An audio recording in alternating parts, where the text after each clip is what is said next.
Make way for Madam Speaker.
I call the House to order, and I invite the member for Abbotsford Mission to lead the House in prayer or reflection.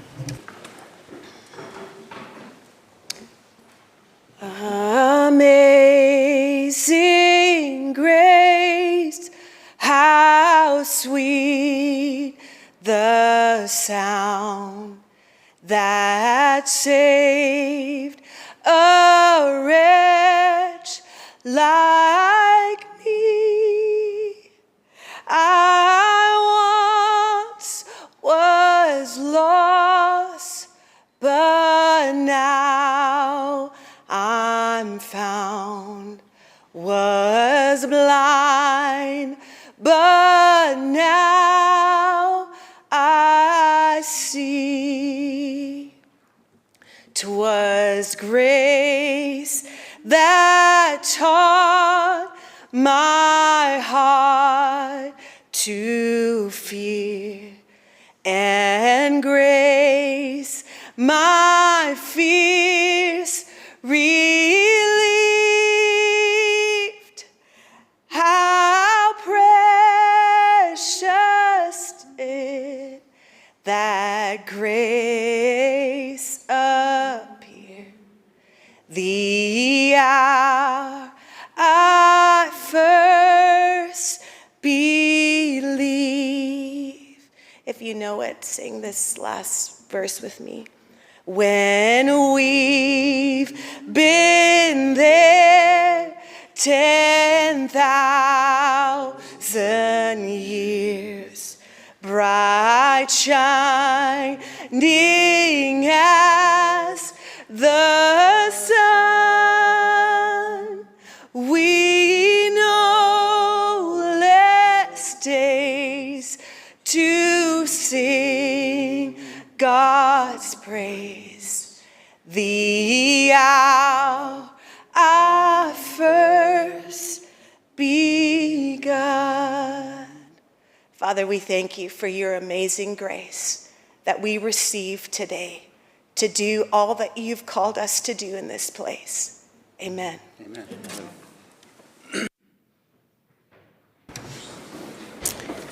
Thank you, member. Introductions by members. Recognizing the Minister of Education and Childcare. Thank you, Speaker.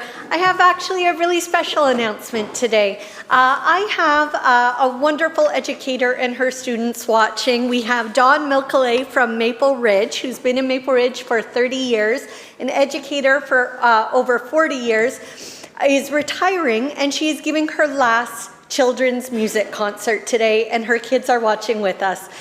Can we all wish Dawn a wonderful retirement after years of inspiring children for a love of music. Thank you. Recognizing the member from West Vancouver, Capilano. Thank you, Chair. I am absolutely thrilled and honored. My daughter is here today in the gallery to watch today's proceedings. I'm not allowed to say her name or all her accomplishments, which are many. I am so proud of her. I really am. And I'm blessed and honored to be her mom. I'd love you to give her a very warm welcome.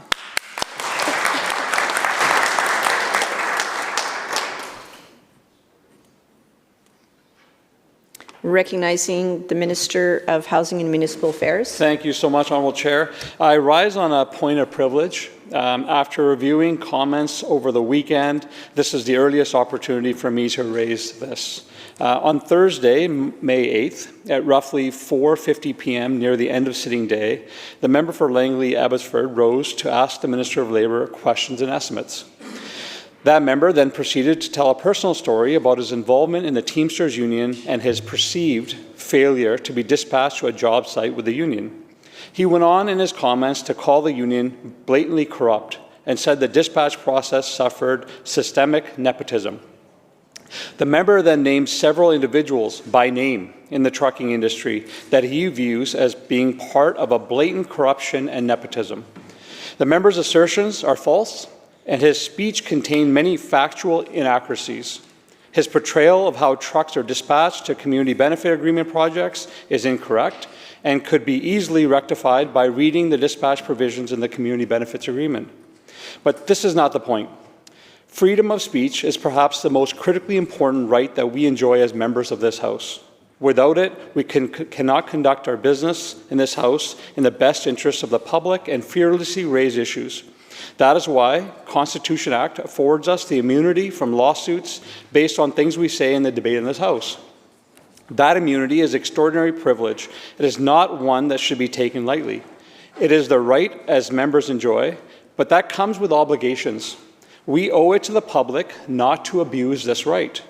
Speaker Milliken of the House of Commons of Canada addressed this issue on April 2nd, 2003, when he said, "Speakers discourage members of Parliament from using names in speeches if they are speaking ill of some person because, with parliamentary privilege applying to what they say, anything that is damaging to the reputation or to the individual, the reputation of that individual or the individual then is liable to be punished with the cover of parliamentary privilege, and the person is unable to bring any action in respect of those claims." The language used by the member using corruption and nepotism is defamatory at worst and inflammatory at best. The Teamsters Union and the individuals named by the member, Amneet Sekon, Paul Sekon, and Rocky Sekon, do not have standing in this House, and then therefore cannot rise to defend themselves. This is clear misuse of parliamentary privilege. Members cannot be allowed to invoke the cloak of parliamentary privilege to attack reputations of British Columbians and organizations like trade unions without consequences. Parliamentary privilege cannot be a shield for members to hide behind while they settle grievances in their private life. I ask the Speaker to look into these comments made by the member and direct the member to make an unqualified apology to the Teamsters Union and everyone named in his comments. I'm tabling for the record the Hansard for the member to be for the Speaker to be able to review. Thank you, Chair. Thank you, Minister. Any further introductions? Madam Clerk. Introduction of bills. Private member's time.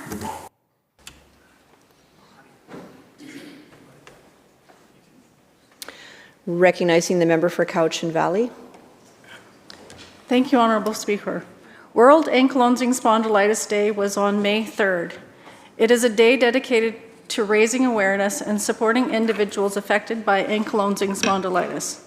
AS has no known specific cause, though genetic factors seem to be involved.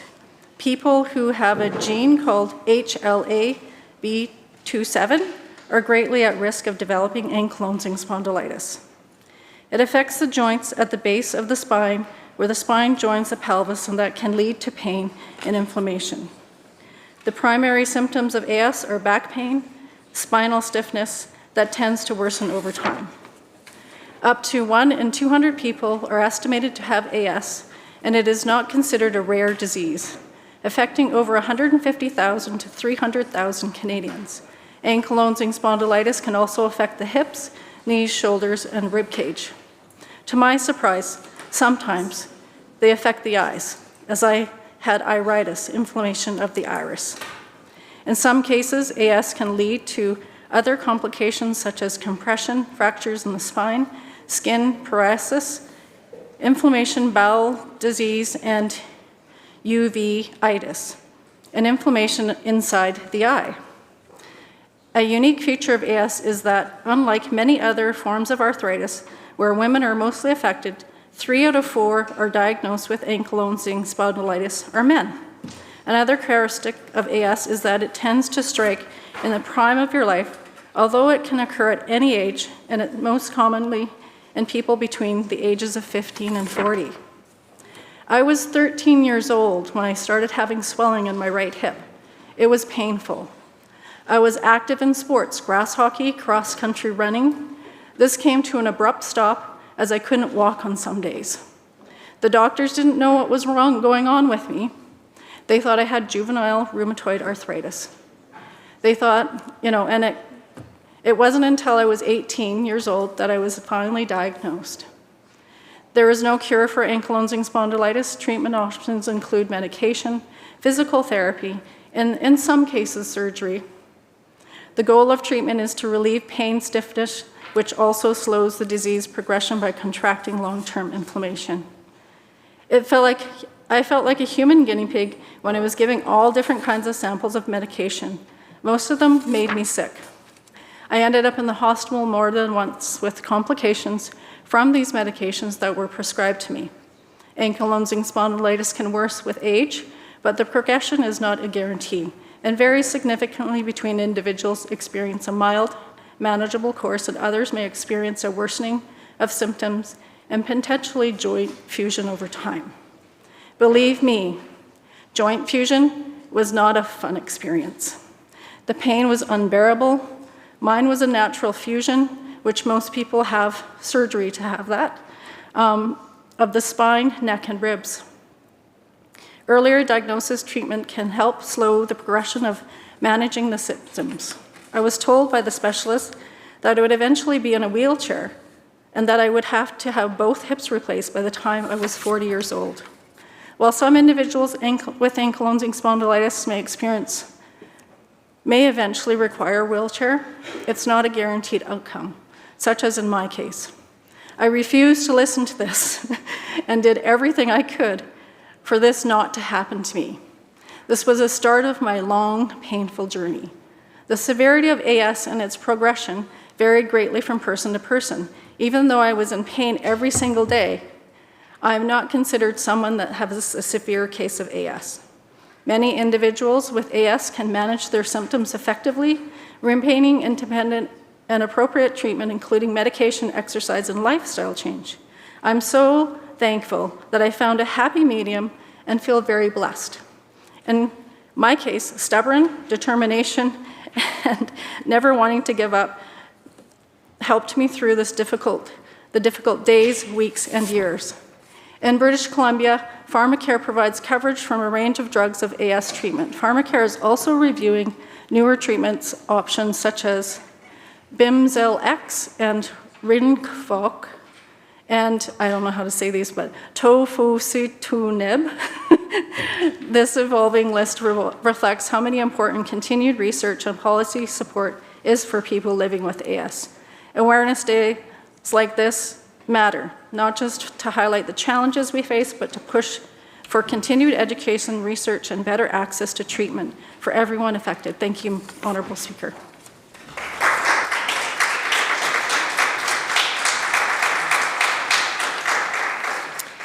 Thank you, member. Recognizing the member for Prince George, North Cariboo. Thank you, Madam Speaker. I was enjoying some time in Quesnel on Saturday preparing for a healthcare town hall with the member from North Island, and I stopped in at Granville's Coffee in the heart of downtown Quesnel. It's one of those places where one checks the pulse of the community and where someone always knows your name. The portrait of former Minister of Transportation and Highways, Alex Fraser, hangs proudly on the wall. He opened the Coquihalla Highway. Ironically, repairs to it after the atmospheric river event of 2021 probably stalled the construction of the north-south interconnector. The Cariboo is resplendent with Alex Fraser pavement, most of which has been left untouched for some 40 years. At Granville's, I was happy to meet former MP Richard Harris and his family. Dick was one of the original reformers, and we took a few minutes to catch up while waiting for our tea, coffee, and hot chocolate. Of even more interest was a chat with some constituents, including a fellow I call Bruce. I was sharing with Bruce and others the information about the healthcare town hall. However, the conversation quickly turned to a song they'd heard about the Quesnel River Bridge falling down. The conversation was a serious one, as the people in this region have been hearing about the interconnector and bridges being replaced for decades to no avail. Bruce was quite clear. He said, quote, "You tell them down in Victoria that Bruce said it's time to build the interconnector, replace the bridge and rail overpass with a proper 4-lane span, and to get it done right away," unquote. Well, Bruce, it's Monday morning in Victoria, and the message has been delivered. Since singing about the Quesnel River and Taylor Bridges back in April 8th in this House, some 100,000 views of that message have been viewed online. All the commercial, industrial, and residential traffic currently goes right through downtown Quesnel. That traffic, dangerous goods and all, passes the Quesnel Ambulance Paramedic Station, the RCMP Station, G.R. Baker Memorial Hospital, another facility in need of replacement, Madam Speaker, and presents a clear danger in the event of a major crash. In addition, it's important to consider all the emissions that would need to be dealt with should the bridge or overpass fail, with a detour of hundreds of kilometres taken instead.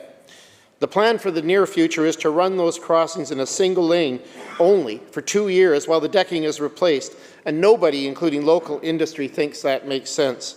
You can't keep putting lipstick on a pig and pretending it's a prize heifer.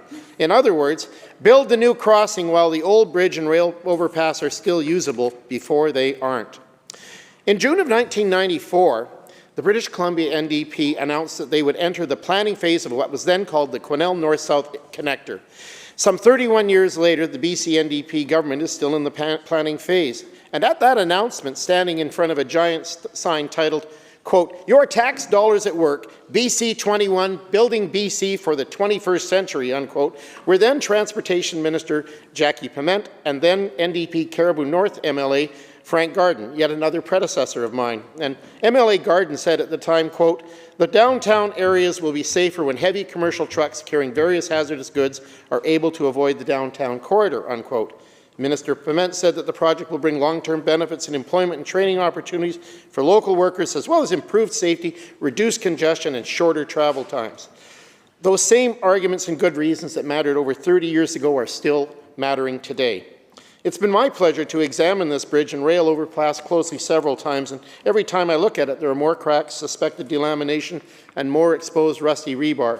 Crumbling putty reveals larger holes, and more pieces of concrete fall off the bridge with every large passing truck. Madam Speaker, I had the occasion to show a structural engineer photos of the damage to these crossings, and his comment was, quote, "Please tell me no one is using this bridge," unquote. When I pointed out that this was the main highway bridge over the Quesnel River on Highway 97, he volunteered to come up and examine that bridge, and we're going to make that happen. I think we're all aware that a serious engineering analysis of these bridges won't be pretty.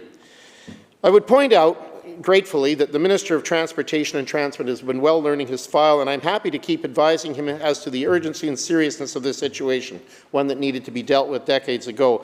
And I was pleased to brief him and his staff about this and several of the other challenges in Prince George and North Cariboo. Days after the provincial election last October, the current Premier said, quote, "I do see an urban-rural divide in the election results. It's very concerning to me. We need to govern for the entire province. We need to represent the entire province, and that is what we're going to do." Now is the time to harness the opportunity presented by the new Prime Minister to, quote, build, baby, build, unquote. That sounds like federal money for the interconnector project to me, and it is time, after 30 years after the NDP started the planning phase for the Quesnel North-South interconnector, to get this work done. Get it done, not just for my constituents, but for BC and for Canada. Thank you, Madam Speaker.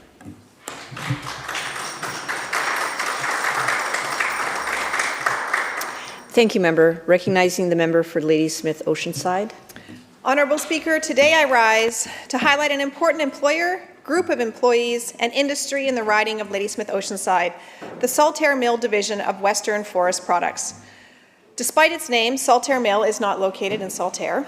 It's situated in the busy Ladysmith Harbour. Very early in this term, I had the privilege of touring the Saltaire Mill with the Minister of Forests. I couldn't have been more impressed with the amazing collaborative relationship that exists between Western Forest Products and the employees at the Saltaire Mill.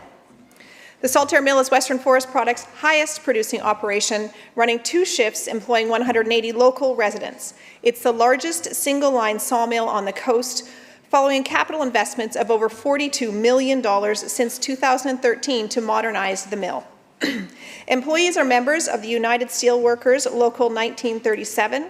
In January of this year, they ratified a new 6-year collective agreement with Western Forests. This is the second long-term agreement signed between Western Forest Products and United Steelworkers, and these long-term agreements provide stability that benefits both the employer and the employee. It provides certainty that paves the way for Western Forest Products to make these critical capital investments. Recently, Western Forest Products was voted one of BC's top employers. Recognition as a top employer is a special designation awarded to employers who lead their industries in offering exceptional places to work. This award is a reflection of the efforts and shared commitment of Western Forest Products to foster an engaged and supportive working environment. During the announcement of this year's winners, the Canada's Top 100 Employers project stated British Columbia has always been one of the most progressive regions in the country in terms of benefits, flexibility, and forward-thinking environmental policies. Western Forest Products' place on this list as one of BC's top employers reflects their commitment in these areas. Among the reasons why Western Forest Products was granted this honour was their comprehensive benefits for members and their families, and their focus on career growth and development through apprenticeships, skills trades programs, and opportunities for new graduates and students with partnerships with local educational institutions. At the other end of the employment spectrum, Western helps team members plan for the future with company contributions to pension programs and to help support retirement readiness. As I said earlier, I had the privilege to tour the mill in January with the Minister of Forests. My favorite fact from the tour, among the many interesting things that we learned, is that Western Forest Products has not exported a single raw log since 2021. The company is focused on sustainable growth, innovation, creating good-paying, family-supporting jobs in communities throughout BC, including my riding of Ladysmith Oceanside.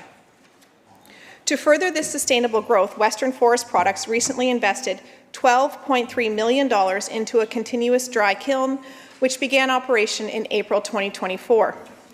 The first on BC's coast. The Minister of Forests and I got to watch firsthand how the kiln works.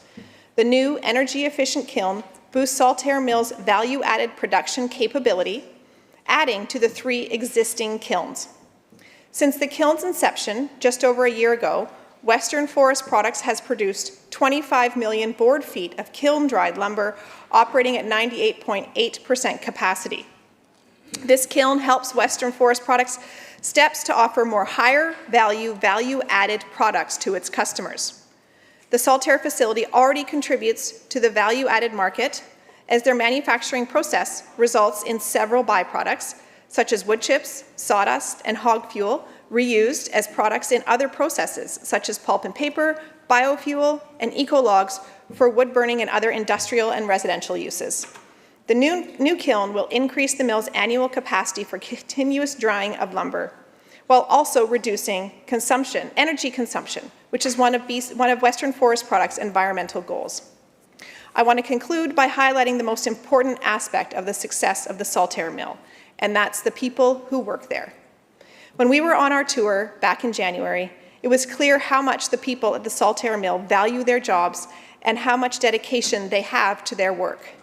Everyone welcomed us with warm smiles and informative conversation, and I look forward to continuing to support the Saltair Mill and the employees that make it such a great place to be over the next few years as their MLA.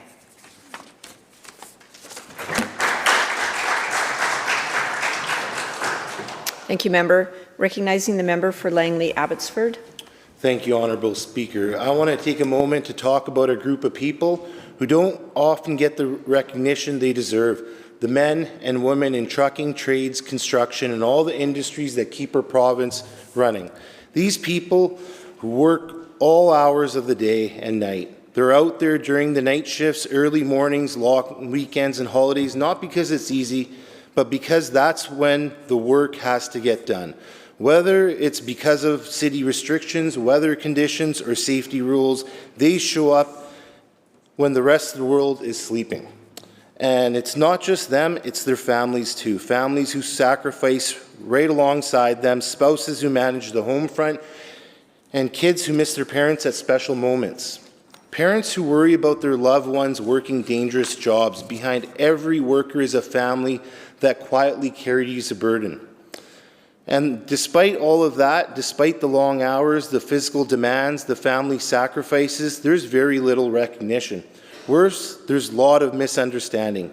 People assume that just because someone owns a small trucking company, a construction crew, or trades business, they must be rolling in wealth. But that couldn't be further from the truth. The reality is most of these folks are small business owners. And small business means paying everyone else first, your staff, your suppliers, your insurance, your lease, your utilities, before you even think about paying yourself.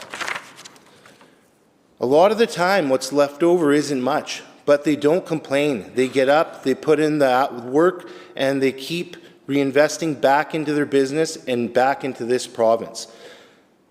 That's what true resilience looks like. I've seen it firsthand. Truckers who start with one single old truck, realizing there's not enough steady work, and then they hustle to add a pony trailer, a transfer trailer, anything to keep rolling.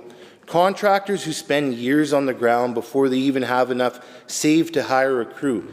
Builders who lay the foundation for others but never get to see their own names on the projects that they made possible. These men and women are the quiet strength of British Columbia. They are the backbone of our province, and without them, without their work and their sacrifice, their family support, British Columbia would not be the place that we are proud to call home.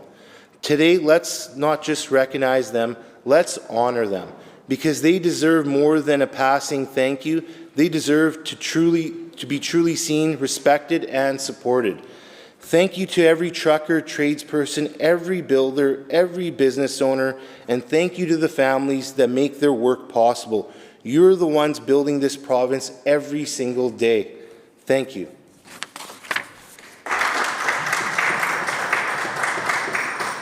Thank you, member. Recognizing the member for Esquimalt Colwood. Thank you, Speaker. I acknowledge today that we're gathered on the traditional and unceded territories of the Algonquin-speaking peoples, now known as Esquimalt and Songhees Nation.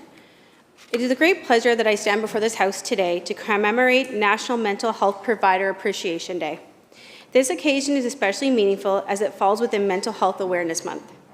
Today, we take a moment to recognize and express our appreciation for all mental health professionals who work tirelessly to improve the lives of those who are struggling. While mental health has long been a topic that many have avoided, it is only the last few decades that we as a society have begun to openly address it. Historically, mental health challenges were often seen as a source of shame or weakness, but thankfully, we have made significant strides. We now understand that mental illnesses are not a sign of personal failure, but a complex set of conditions that affect our emotional, cognitive functions, and behaviors. These illnesses do not discriminate. They can affect anyone regardless of age, gender, race, or background.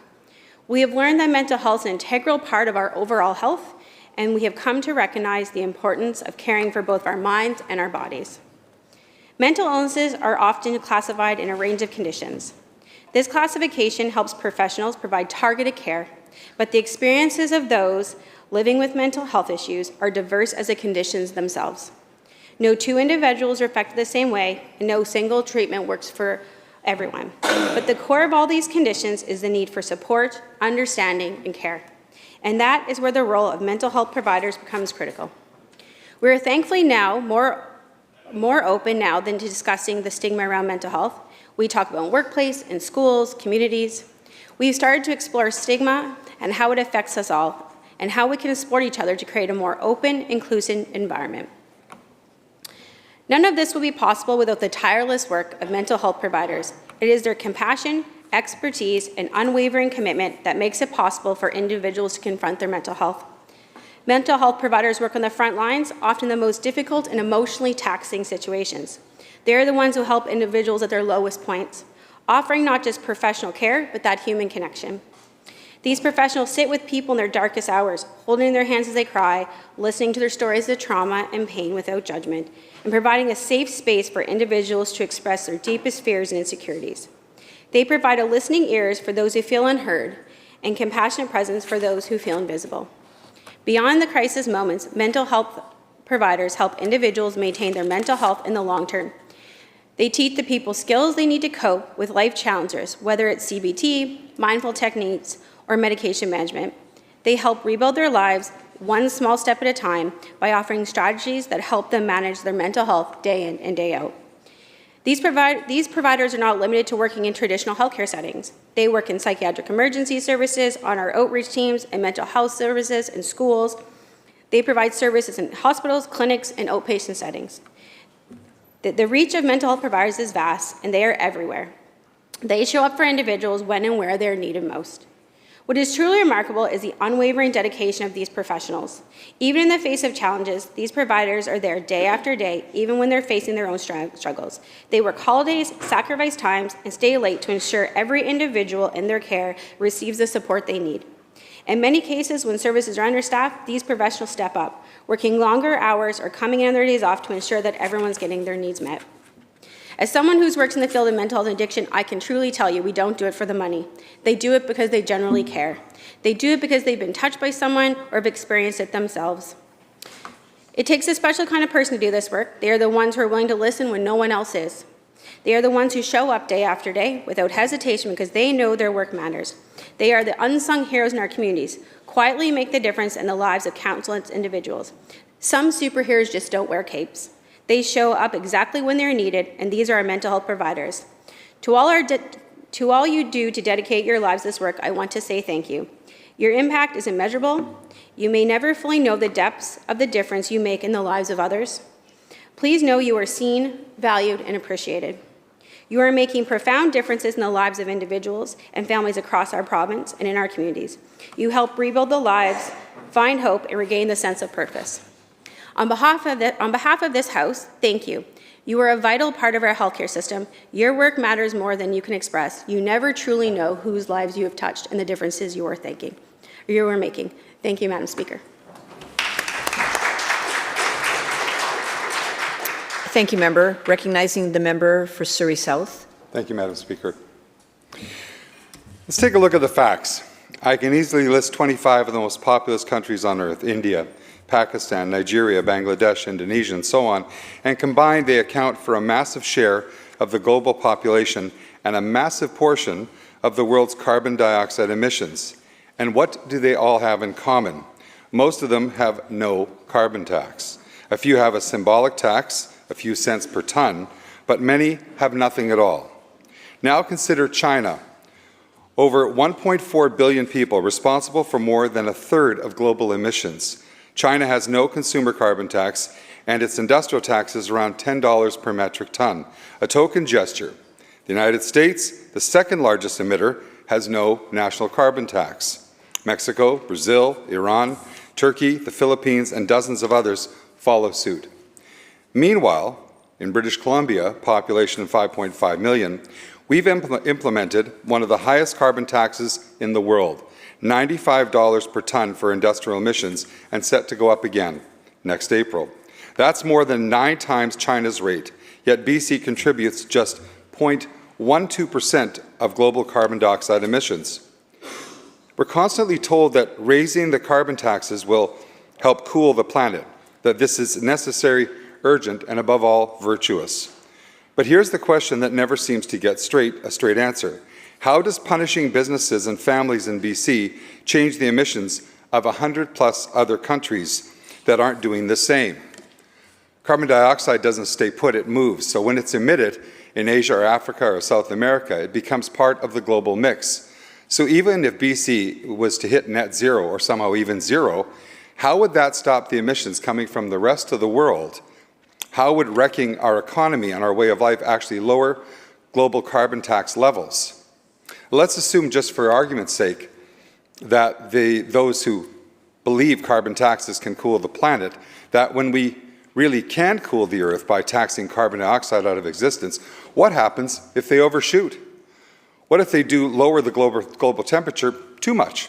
What if Canada ends up with a shorter growing season? What happens to food security, crop yields, rural livelihoods? Can they promise they've considered this possibility? Can they explain how they'll warm the country back up? This has never been done before, and yet somehow, some of the loudest voices on the issue speak as if they got it all figured out. But if they're wrong, we pay the price, and if they're right, we might still pay another kind of price. Let's be honest. The goal here doesn't seem to be eliminating carbon dioxide. It's to charge us for it. Between the carbon credit exchange, offsets, and net zero schemes, this is shaping up to be a long, expensive hunt for a trace gas that's being produced in large and growing quantities by countries that aren't paying a dime in tax. And here's a dose of practical reality. We don't have enough rare earth minerals to build batteries for every vehicle in the world.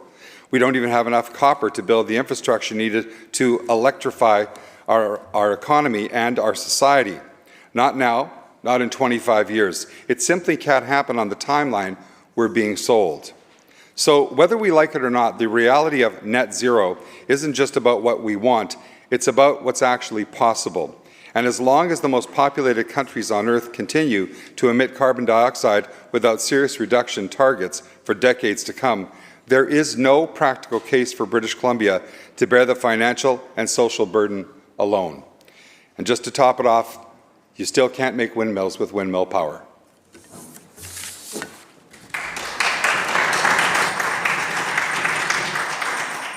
Thank you, Member.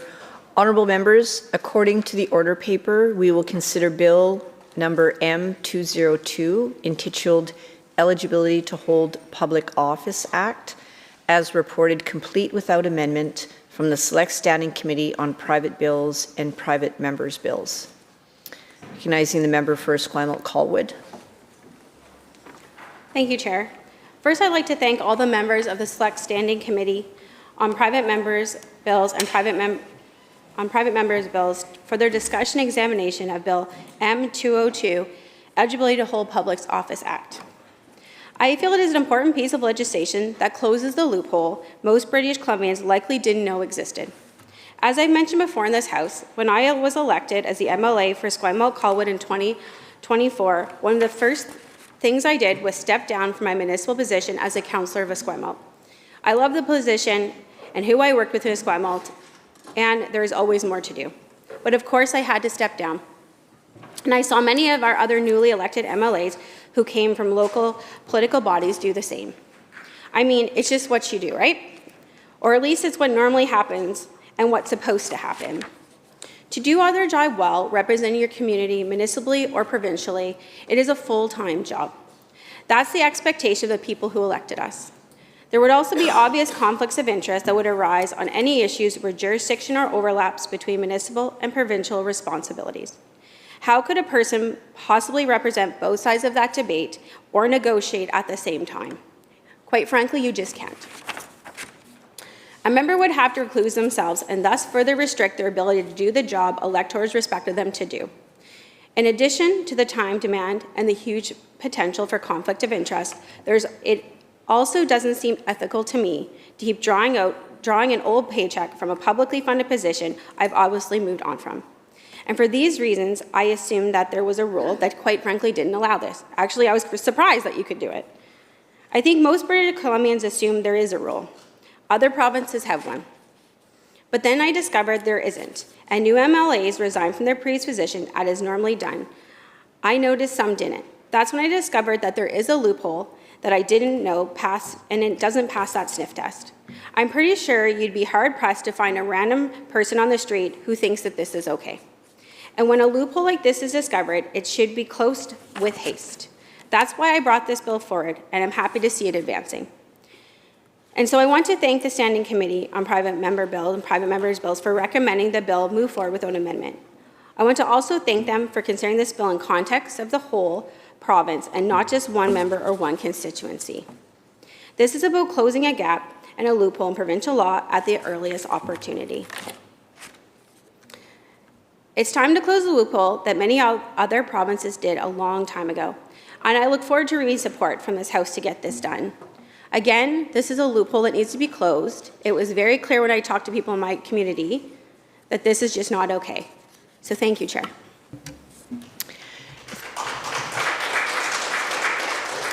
Thank you, Member. Member, I'll ask you to move the bill. I apologize. I move the bill. I'll ask you to move the bill number M202, entitled Eligibility to Hold Public Office Act. I so moved. Be concurred in at report stage. Okay. Sorry. Okay, we're on.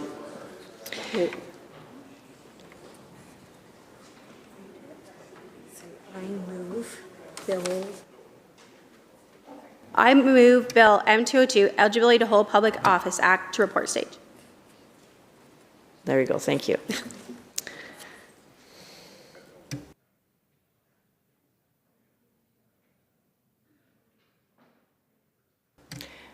Recognizing the member from Ladysmith Oceanside. Honourable Speaker, I rise in support of Bill M202, Eligibility to Hold Public Office Act. I want to start by thanking the bipartisan committee that undertook a thorough review of the Act and moved it forward to this House for third reading. While in committee, the members were diligent that this bill be reviewed from a provincial perspective and not just with one or two members in mind or one or two ridings in mind. While there is a narrative out there that the bill is aimed at one or two particular people, the narrative is false. And all one has to do is look at the number of members who were holding public office when they were successful in their bid to be MLAs this term, who have already stepped down. This term, there were 13 MLAs elected who were already holding office as a school trustee, mayors, councillors, regional district representatives. 11 of them have already stepped down. 5 of those are members of the opposition or independents, and 6 are members of the government. Clearly, this is not targeted when so many other MLAs from both sides of the House have already stepped down. The Act aligns British Columbia with 5 other provinces that already have laws prohibiting members of the provincial legislature from holding 2 elected offices simultaneously. While the Act is well overdue, this Act is well overdue and aligns British Columbia with the other provinces in preventing people from collecting 2 taxpayer-funded salaries. The duties of this job, whether in opposition or in government, would negatively impact the members' ability to fully participate in either job, and the electorate deserves better. I'm certain that if you told people that you were going to take another job with a taxpayer-funded salary that would have you away from home for 6 months of the year, it would impact your electability at the local level. And it is fair that you may not have known that you were going to seek provincial office, and even then, if you would be successful. But the right thing to do is step down, as 11 members of the Legislative Assembly have already done. And for these reasons, it is why I stand in support of this Act, and I hope that my colleagues will do the same.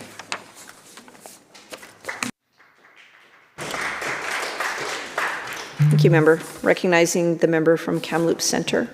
Thank you, Madam Chair. Well, this bill is a private member's bill brought forward by the government side of the House, and one would have hoped, quite frankly, it would have come back with some amendment, because there's no other way to phrase it other than this is embarrassing.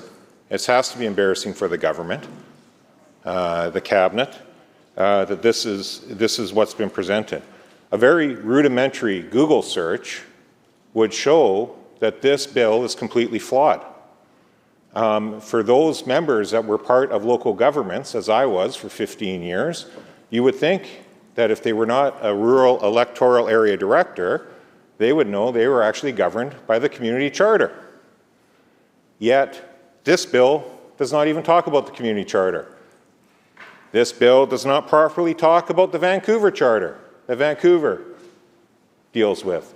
It doesn't actually properly reference the Islands Trust.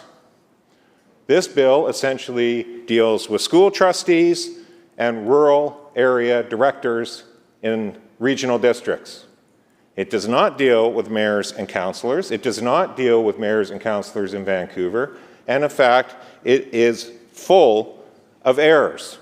One would have thought the government, through the consultation phase of this bill moving forward, would have caught such errors and brought those issues forward as amendments if they truly wanted to see this bill succeed. I do not see how a government could support a bill that is completely flawed and does not actually stand any legal scrutiny whatsoever.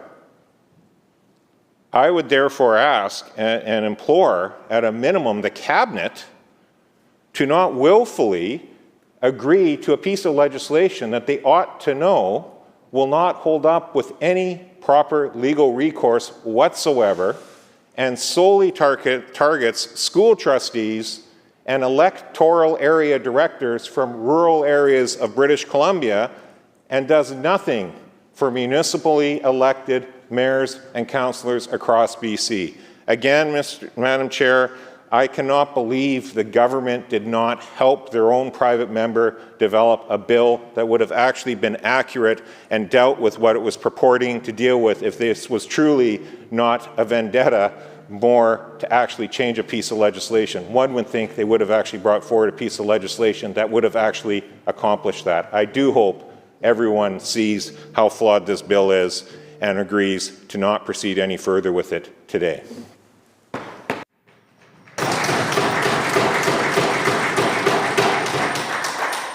Recognizing the member for Kootenay-Monashee. Thank you, Honourable Speaker. I rise today in support of the Eligibility to Hold Public Office Act because I believe British Columbians deserve full-time commitment from their elected provincial representatives and clear rules that put the public interest first. Serving as an MLA is not a part-time job. The people of this province face real, urgent challenges, whether it's getting timely access to health care, finding a place to live, or managing rising costs. These issues require our full attention and energy. I want to speak from personal experience. During the provincial election campaign, I was still serving as mayor and as a member of our regional district board. It was difficult, extremely difficult to manage both roles while also running a meaningful campaign and listening to people in my community. I was only able to manage it thanks to the incredible support and flexibility of my council colleagues who stepped up and ensured local responsibilities didn't fall through the cracks. But that experience confirmed for me that you cannot realistically do both jobs at once. Not effectively, not while giving either role the attention it deserves. This bill provides clarity. It would disqualify individuals from continuing in local elected office, like city council or school board, once they are elected as MLAs. It doesn't stop anyone from running for either level of government, but ensures that if you're elected to the legislature, your focus is where it needs to be, here, with the people of British Columbia. It also helps protect against conflicts of interest and divided loyalties. That matters for public trust. People want to know their MLA is advocating fully for their needs and not trying to juggle overlapping duties across different governments. And it aligns BC with other provinces that have already set clear expectations for provincial representatives. At its heart, this bill is about respect for the offices we hold and for the people we serve. I'm proud to support it. Thank you, Honourable Speaker.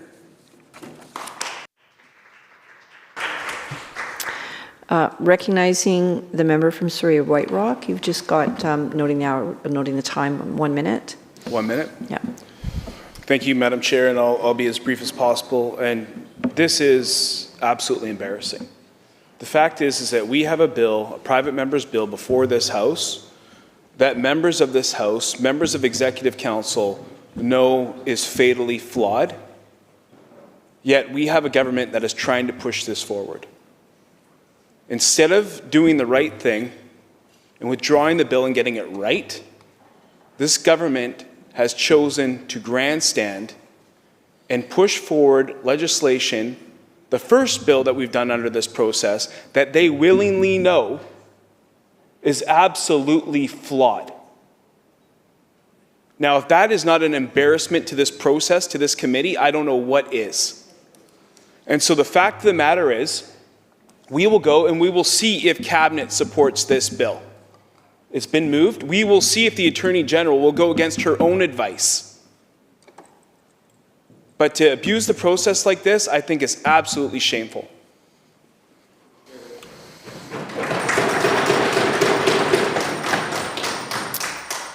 Member for Esquimalt-Colwood closes debate. Thank you, Madam Chair. During committee stage, members discussed this bill in a provincial context and not just the context of one particular location or member. Thank you for that, because that's what this bill is about. As I mentioned earlier, this is about closing a loophole that exists in BC at the earliest opportunity, something other provinces have already done. Something most British Columbians are probably unaware of, because usually people step down from their previous positions. Well, there was some discussion from a couple of members during the second reading and insight about potential delay of the bill. I'm very happy the bipartisan committee ultimately decided to move forward the bill without delay. It doesn't make sense to me to allow a loophole to exist for just a little while longer for the benefit of a single location or member. It's time. In fact, it's actually past time. Again, I want to thank the committee for recommending this bill move forward as is and look forward to the support of the House. Thank you, Madam Chair. Members, the question is adoption of the report. Those in favor say aye. Aye. Those opposed say nay. Nay. Motion's defeated. Division has been called. Pursuant to Standing Order 25, the division is deferred until 8:30 p.m. today. Honourable members, according to the order paper, we will look to the member for Burnaby South Metrotown to move second reading of Bill number M210, entitled Korean Heritage Month Act. Thank you, Honourable Speaker. I move that the Bill M210 be read a second time. Honourable Speaker, I rise today filled with gratitude and purpose as we debate Bill M210, the Korean Heritage Month Act. October is chosen as Korean Heritage Month because October 3rd marks the National Day of Korea. This day celebrates the legendary formation of the first Korean state of Gojoseon. It is traditionally considered as the date of the creation of the modern Korean state as we know today. So for me, this is more than just a legislative text. It is a living chronicle of community that has shaped British Columbia in so many ways, shaped the person who now stands before you.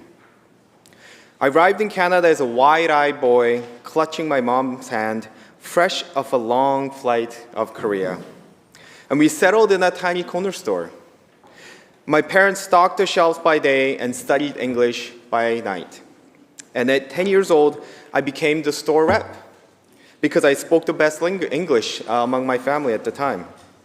And so I had to negotiate deals with reps from Coke, Pepsi, and potato chips. We faced language barriers, cultural misunderstanding, and yes, sting of discrimination. We had a pub right next door where each night we would often get drunk customers coming in and just grab whatever they want and eat it on the spot and leave without paying. And when we tried to point and say that they have to pay first, they would laugh at our face and just say, "What are you going to do? You can't even call the police," and just walk out. But we also discovered something very powerful, which is that when you work hard BC is a land of opportunity. Years later, when I patrolled these same streets as police officer and came across familiar circumstances, I often met Korean seniors or international students who were too afraid to report crime because they couldn't find help in their own language. So I translated, mediated, and sometimes simply listened. Those encounters taught me that resilience is not just about surviving hardship. It is about building bridges so that others can cross them more easily. And that lesson animates this bill.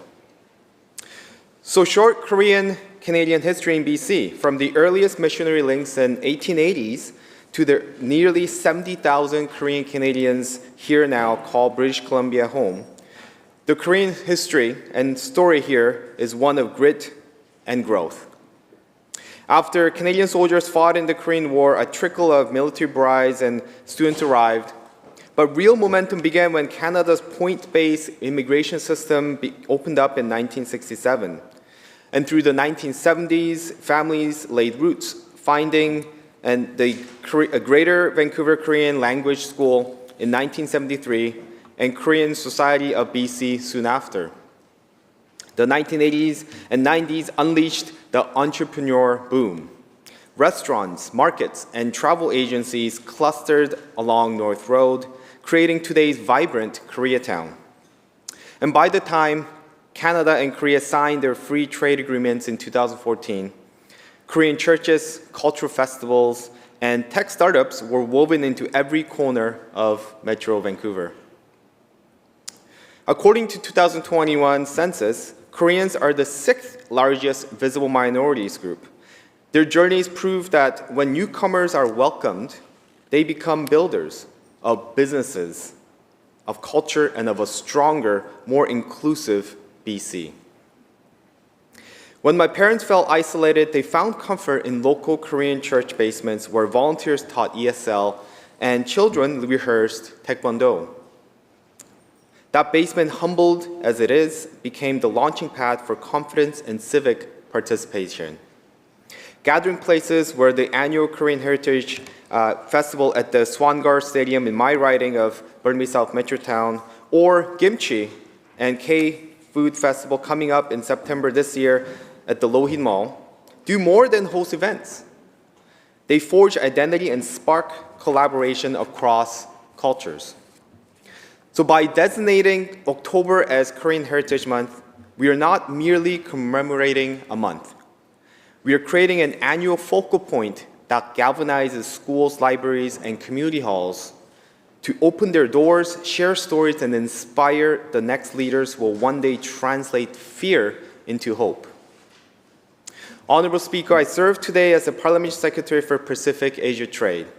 And in that role, I have witnessed how our province's prosperity is intertwined with Indo-Pacific. Korea is BC's 4th largest trading partner, a global leader in batteries, semiconductors, and green shipping. In an era where US tariff threats creates uncertainty, diversity and diversifying our market is not a luxury, it is an economic shield. By deepening ties with Korea from Soon Exchange and LNG innovation, we safeguard Canadian jobs and reinforce democratic alliances in the Pacific. BC is Canada's only province with a sister province pact with Korea's Gyeonggi-do, the country's most populous province and a global powerhouse in batteries and semiconductors and clean tech. The partnership first signed in 2008 and renewed through 4 successive action plans, recently 2002 and 2003, anchors cooperation in trade, culture, education, and disaster response, and clean energy innovation. Premier to governor meeting and two-way trade missions have already generated joint projects in hydrogen, film production, and student exchanges, giving BC's film to access of market more than 14 million people, while inviting Korean investments and talent to our communities. And this unique bond underscores why celebrating Korean heritage here is not only cultural recognition, but a smart economic strategy. So for this reason, BC and Korea enjoys a strong relationship and extensive business connections today. Korean Heritage Month will offer an annual platform for business forums, cultural missions, and economic partnership that translate shared history into a shared opportunity. It says to our friends in Korea, BC values you, not only as customers, but as collaborators in building a cleaner, safer, and more prosperous world. So when I served as a police officer and later as a lawyer, I saw the cost of invisibility. Victims who cannot name their pain in English often suffer twice. First from an offense and again from silence. Recognition matters and legitimacy matters. By enshrining Korean Heritage Month in statute, we send a clear message that Korean voices and other visible minorities belong in the public square. We invite every newcomer children to see themselves reflected in the legislature's calendar and believe that they too can one day serve in this chamber. So my call to action to my colleague is that legislation alone cannot mend every fence or translate every form. But it can set the table. And once the table is set, BC do what we do best. We gather, we share, we learn, and we grow. So I invite each of you, regardless of party or riding, to visit a Korean barbecue restaurant in your constituency.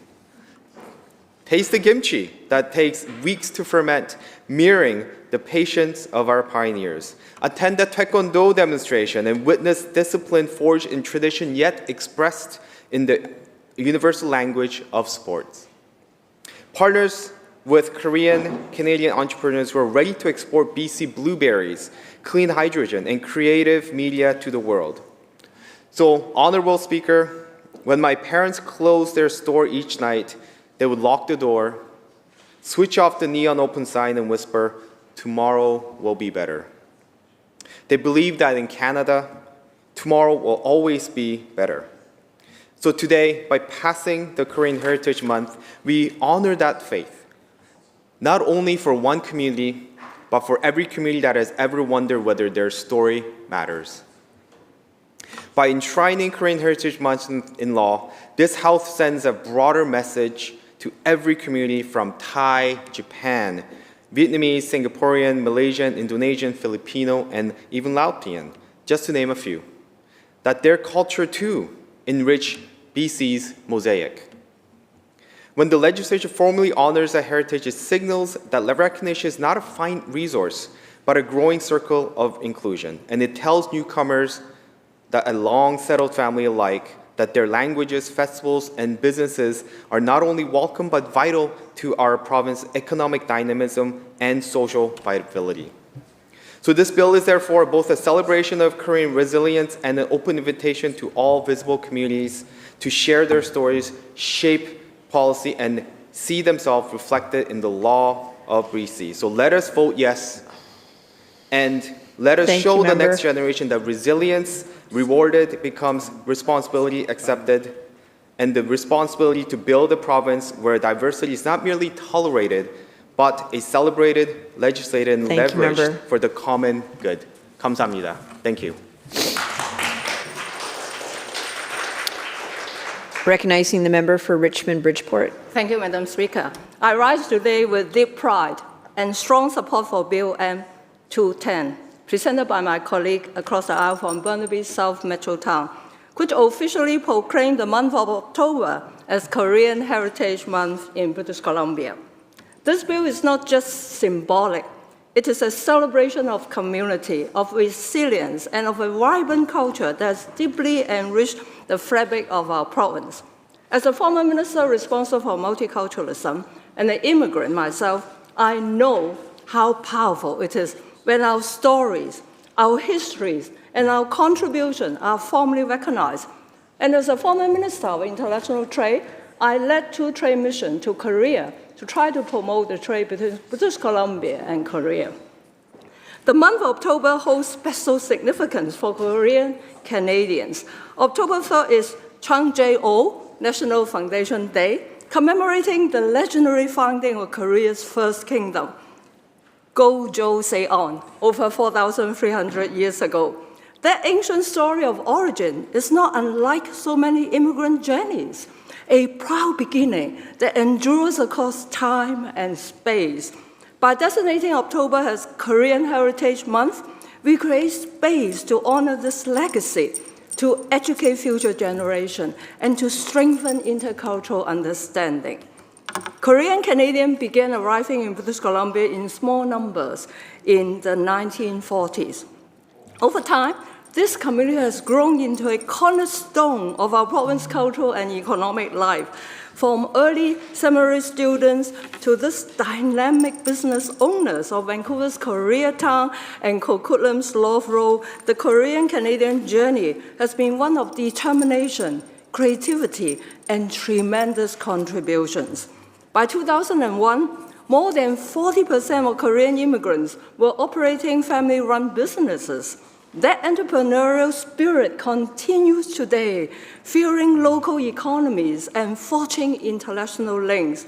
Through trade, education, science, and the arts, Korean Canadians are helping shape the future of British Columbia. We are proud to count figures like Mi-jung Lee in journalism, Senator Yonah Martin in Parliament, and Reverend Lee Bang-hong, who founded Canada's first Korean United Church. As part of this inspiring story, this individual reminds us that Korean Canadians' contributions extend far beyond any single sector. They are embedded in our collective story. Madam Speaker, Korean cultural institutions, festivals, churches, schools, and community centers play a vital role, not only in preserving heritage, but in sharing it. Events like the Vancouver Korean Cultural Festival and programs at the Korean Cultural Center open doors for all British Columbia to learn, to celebrate, and to connect. They help younger generation of Korean Canadians stay connected to their language, their traditions, and their values, while also fostering understanding among their peers from all backgrounds. This bill is a meaningful recognition of those contributions and an investment in a future where multiculturalism is not just a policy, but a lived reality. As British Columbians, we are all enriched by the Korean Canadian story. Their values of family, education, hard work, and service reflect the very best of who we are and who we aspire to be. Madam Speaker, let us adopt this bill with gratitude, with respect, and with joy. And to the Korean Canadian community across our province, I say, Daedonhi, Gamsa, Hamnida. Thank you deeply for all that you have done and continue to do to make British Columbians stronger.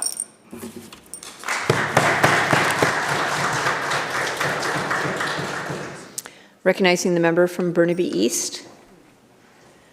Thank you, Madam Speaker. I rise today to speak in favor of Bill M-210, the Korean Heritage Month Act. I'd like to express my support for this bill by telling you a story about someone who is a dear friend of mine and an inspiration to me and so many people I know. Imagine a young, curious girl arriving in Canada from South Korea, not speaking a word of English, yet carrying within her a deep sense of purpose and determination. This was the journey of Dr. Jane J. Kyung Shin, who at the age of 11, immigrated to Canada with her family. Overcoming language barriers and cultural adjustments, she excelled academically, eventually earning a medical doctorate and becoming an educator. Her story is not just one of personal achievement, but of a community's resilience and growth. Madam Speaker, Jane's dedication to her community led her to a groundbreaking achievement in 2013. She became the first Korean Canadian elected to the British Columbia Legislative Assembly, representing Burnaby Lougheed, which is now Burnaby East, my riding. Her election was a historic moment, symbolizing the increasing political engagement and influence of the Korean Canadian community in this province. But her impact didn't stop there. Jane's commitment to her heritage and community was evident when she participated in a poignant event to commemorate the Korean War. Accompanying Korean War veteran Guy Black, she walked with him for hours to ensure the sacrifices of the war were not forgotten. This act of solidarity and remembrance resonated deeply within the community, reinforcing the importance of acknowledging and honoring our shared stories. Jane's representation paved the way for others, including myself, and many from her community, and we want to encourage more. Burnaby and Coquitlam, the heart of the Korean Canadian community, have witnessed a remarkable transformation over the past few decades.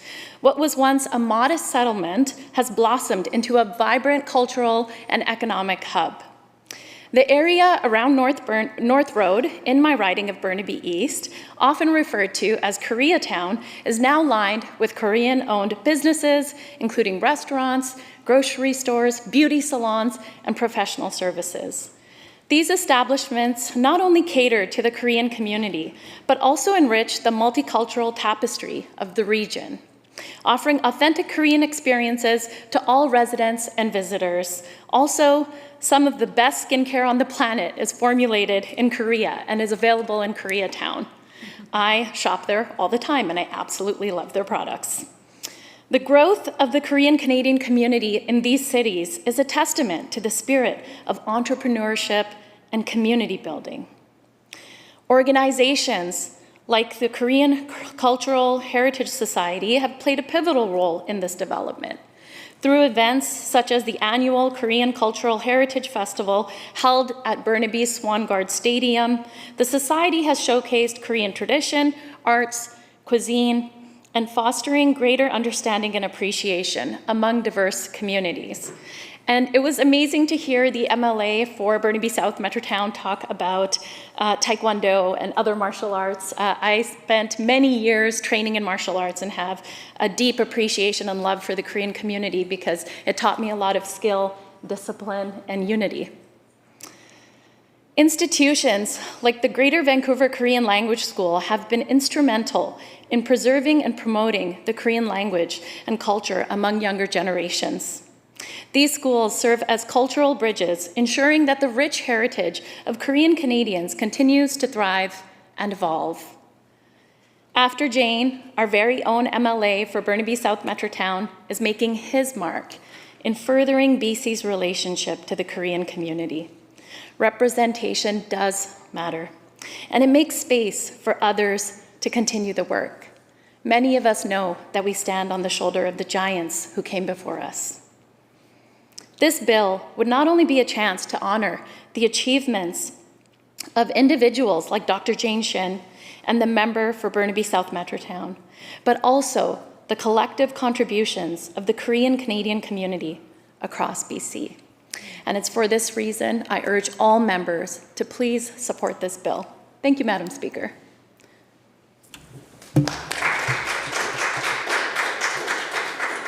Recognizing the member from Richmond, Queensborough. Good morning, Honourable Speaker. It's an honour to rise today to speak about Bill M210, the Korean Heritage Month Act. This bill recognizes the month of October as Korean Heritage Month across BC. Not as a token gesture, but as a sincere acknowledgement of a community that has contributed to the strength, prosperity, and social fabric of our province. Through the shared values of hard work, family, faith, personal responsibility, and patriotism. October holds significant meaning for Koreans. On October 3rd, Korean people celebrate National Foundation Day, commemorating the founding of Korea's first state, Gojo-san, 4,000 years ago. Moreover, the Korean Canadian community in BC has always been important to me, as I have a personal connection with the Korean community. As a child, I trained in the Korean martial art of Taekwondo. The Korean Taekwondo Club was my first family away from my house. The Korean Taekwondo Club took me in as one of their own. I was able to learn lifelong skills in self-discipline, meditation, teamwork, self-defense, and how to be in a teaching role. Taekwondo provided me my first certification in life when I achieved a black belt at the young age of 11. In addition to training in Taekwondo, the Korean Taekwondo Club taught me about Korean culture and language, such as counting, hana, dul, set, net, first, second, third, fourth. Koreans also have significant history in BC. Korean immigration to Canada began in 1948, and now BC's Korean population is approximately 73,000 people, which is mostly located in Metro Vancouver. The community is now a model of civic contribution, economic success, and cultural pride. Korean Canadians embody the very best of BC's free enterprise system. Along Denman and Nicola Street in Vancouver and North Road in Coquitlam and Burnaby, Korean independent small businesses, restaurants, grocers, salons, and tech startups thrive. In 2001, 40% of Korean immigrants in BC owned and operated family-run businesses, showing a fierce commitment to self-reliance and economic independence.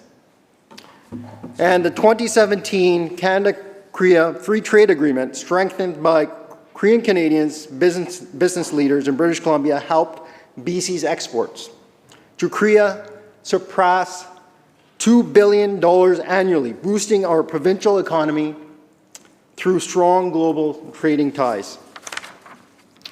These are not the outcomes of central government planning. They are the results of this community's hard work, risk-taking, and family values.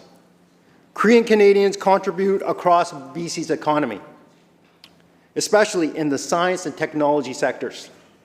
The Korean community in BC understands that freedom, rule of law, and individual responsibility are the foundations of our success. They came not to change BC, but to contribute to our province, and in doing so have made our province stronger. Korean culture is rich and vibrant, but what makes Korean Canadians exceptional is their ability to share that culture while deeply respecting the values of British Columbians. The Vancouver Korean Culture Festival, K-pop concerts, and traditional dance performances bring people of all backgrounds together in celebration. Korean churches and temples are not just religious spaces. They are pillars of our local community, service, moral teaching, and heritage, and help Korean Canadian youth grow up in BC, learning about their culture while respecting Canadian values. The Korean community also fully understands the cost of freedom.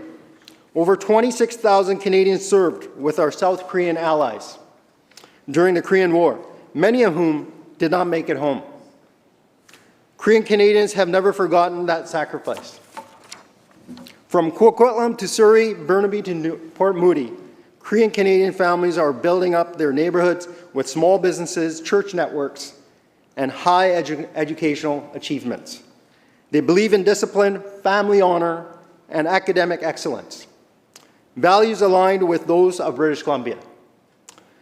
Honourable Speaker, this bill is not about checking a diversity box.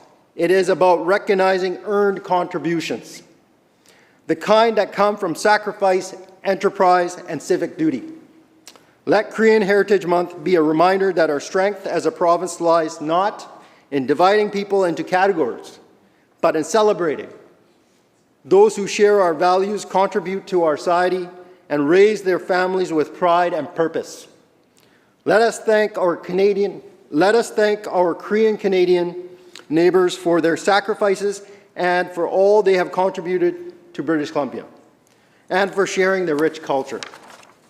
I stand here to recognize these important aspects behind Bill M210 and urge all members to consider supporting this positive legislation. Thank you.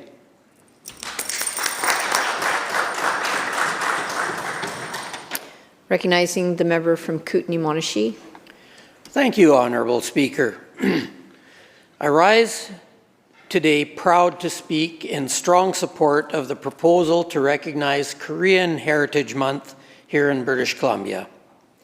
I have the greatest respect for everyone that immigrates to a different culture, a different language, and thrives, like many members of this House who now lead the province. Ours is a province defined by diversity, defined by people from many cultures who came here seeking opportunity, safety, and a better life.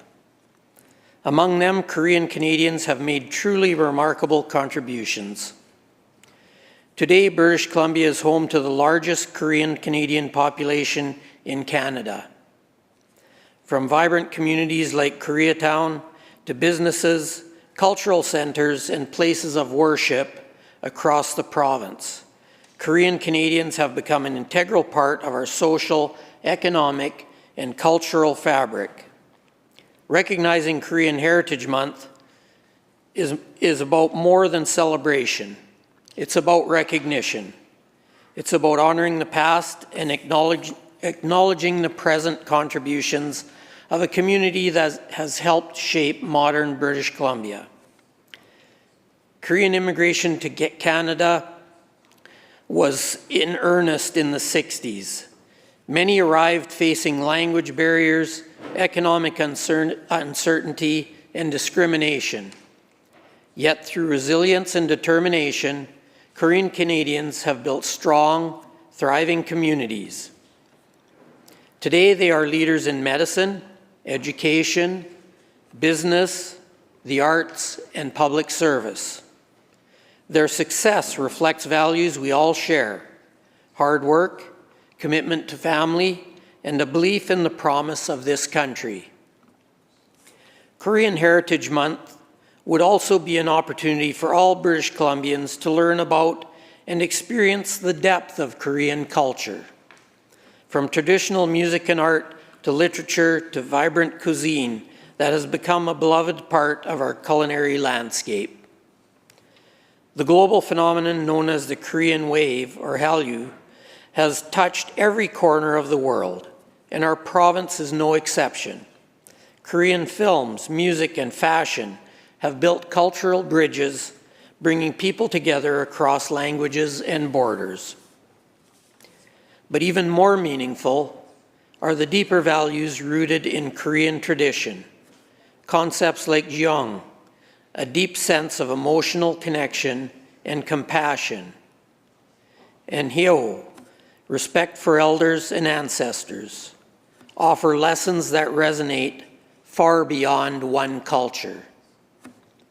In recognizing Korean Heritage Month, we are also acknowledging the hardships faced by earlier generations and the strength it took to overcome them.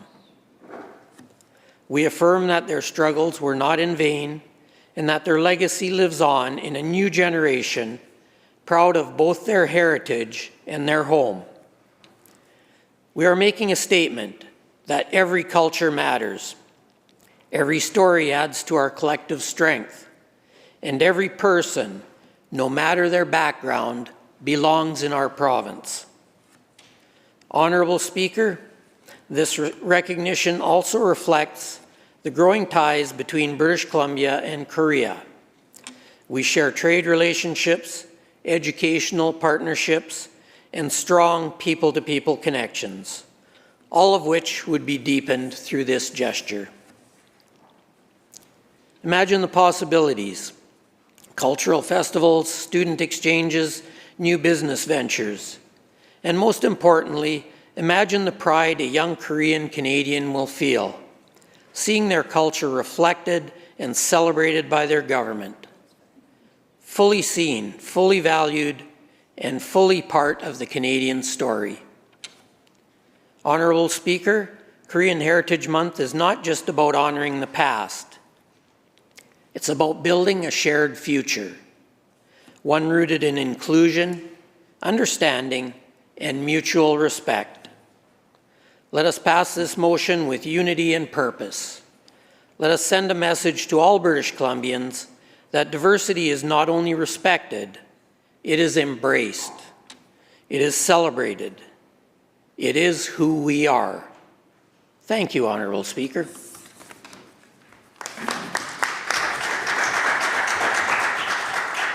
Recognizing the member from Kelowna Mission. Anyang, Madam Speaker. I rise today in support of the Korean Heritage Month Act, not just to mark a month in the calendar, but to celebrate something deeper. The Canadian promise that when people from around the world come here to build a better life, they help build a better Canada. That's been true generation after generation across cultures and communities. It's true of my own family story, and it's true of the Korean-Canadian story. Our journeys may be different, but they are in many ways the same. We come seeking opportunity. We work hard. We sacrifice for our kids, and we give back. This bill recognizes the extraordinary contributions of Korean Canadians to our economy, our culture, and our communities. From the early days of seminary students in the 1940s to the waves of entrepreneurs and professionals who helped shape Vancouver's Koreatown and Coquitlam's North Road, Korean immigrants helped write the Canadian story. Now, people often talk about the American dream, but let's talk for a minute about the Canadian dream. One that's not just about getting rich, but about building a good life. A life grounded in freedom, fairness, and the chance to pass on something better to your children and grandchildren. On this side of the House, we believe Korean values are Canadian values, and they are conservative values. A deep respect for family and tradition, a strong belief in personal responsibility and self-reliance, a passion for education and excellence, and a quiet but unwavering patriotism for this country they now call home. My first exposure to Korean culture, like others in the House, came when I was 6 years old, learning Taekwondo at Sun Choi Studio. It definitely didn't make me a black belt or a martial arts master, but it helped to establish a foundation of discipline, or as the member opposite so eloquently put it, discipline, force, and tradition. More importantly, Taekwondo taught me the restraint not to get into stupid fights. Like so many second-generation Canadians, I grew up and came of age alongside friends whose parents had come from everywhere and given everything to build a better life. One of those friends, who I met through politics, was Steve Kim, a trailblazer in every sense and a champion of the Korean community. Steve is the son of Korean immigrants who helped lay the foundation of the Korean-Canadian community in British Columbia. His parents opened the first Korean food store, the first Korean restaurant, and the first Korean travel agency in our province. Growing up in Coquitlam, Steve watched as Korean communities blossomed along North Road and into Burnaby. Years later, he would help my colleague, the MLA from Burnaby South Metrotown, the MLA bringing this bill forward in his role as chair of the Burnaby North Road Business Improvement Association. Steve also helped Coquitlam launch a BIA of its own. Steve was a co-founder of the C3 Korean Canadian Society alongside my friend Senator Yana Martin. In 2005, they launched Camp Korea, a youth camp dedicated to Korean culture and heritage, open to all and still going strong today. That's an amazing legacy. And of course, telling Steve's story would not be complete without an epic portion. In 2013, Steve Kim nearly became the first Korean MLA in BC history. On election night, it looked like he had won. The celebration had begun. He attended a caucus meeting the next day. But as the final ballots were counted, that dream slipped away by just 41 votes. It was a heartbreaking outcome for Steve and for his friends and supporters, including many in the Korean community. In that same election came a victory for the Korean community. Jane Shin was elected in Burnaby Lougheed, making history as the first Korean Canadian to serve in the BC Legislature. A proud moment for the community, but one that also speaks to how close Steve came to joining her and making that history together. Today, in a testament to the spirit of perseverance and service embedded in the Korean community, Steve continues to serve as a city councillor in Coquitlam, building his community and honoring his heritage every day. Steve Kim's story, and the story of so many hardworking Korean Canadians like him, is why this bill matters. October is a fitting month to celebrate. It aligns with the Senate motion brought forward by Senator Yana Martin in June 2024 to recognize October as Korean Heritage Month. And October includes National Foundation Day, marking the mythic birth of Korea's first kingdom more than 4,300 years ago. That sense of identity, resilience, and pride has carried across oceans and generations. By proclaiming October as Korean Heritage Month, we're not just looking back, we're looking forward. We're creating space for education, for celebration, and for cultural exchange, including opportunities to break bread together, hopefully in the form of delicious Korean barbecue, bulgogi, japchae, and whatever else the member has cooking for us. And we're reaffirming what makes this province and this country great, that no matter where you come from, there's room for you to belong, to contribute, and to lead. Thank you to all Korean Canadians for your sacrifices, your contributions, and your enduring spirit.